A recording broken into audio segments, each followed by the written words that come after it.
In strongest possible plea against terror, Prime Minister Modi at G20 summit says one single nation in South Asia is spreading agents of terror, calls for its isolation and sanctions against it, returns home after concluding his China visit. G20 members agree to complete their domestic legal formalities for the ratification of Paris climate deal as soon as their national procedures allow. Move likely to provide more time to India to work out its own strategy, keeping up with its developmental goals. Ceasefire violation by Pakistan along the line of control in Jammu and Kashmir's Poonch, firing reported from Shahpur sector since midnight. Home Minister Rajnath Singh hits out at separatists for refusing to talk to all-party delegation, says what they did was not Kashmiriyat. All-party delegation concludes its two-day mission to Jammu and Kashmir. President Pranab Mukherjee backs Prime Minister Narendra Modi's pitch for holding simultaneous elections to Parliament and state assemblies. Addressing students on Teachers' Day, President says it's time to brainstorm on this issue.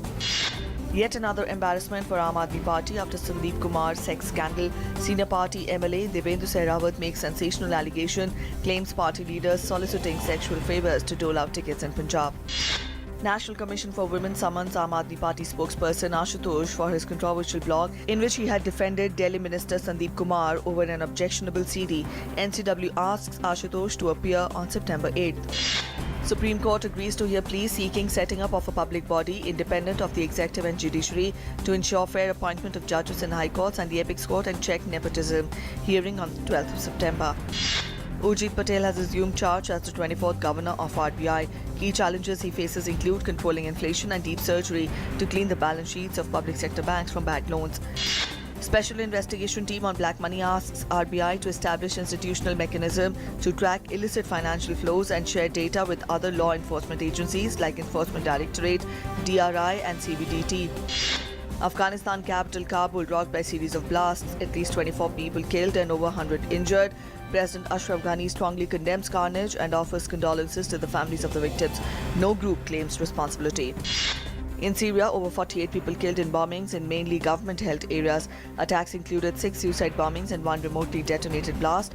Most targeted security forces. Islamic State group claims responsibility for the attack.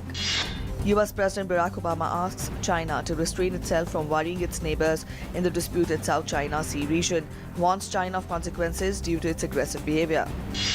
US President Barack Obama cancels meeting in Laos with Philippine President after Rodrigo Duterte made objectionable comments against him. Obama had said he would raise the issue of drug-related extrajudicial killings in the Philippines. Serena Williams registers her 308th Grand Slam victory to enter the quarterfinals of the US Open. Becomes a player with most victories in Grand Slam tournaments, surpasses Roger Federer. Sania Mirza too enters the quarterfinals in the women's doubles.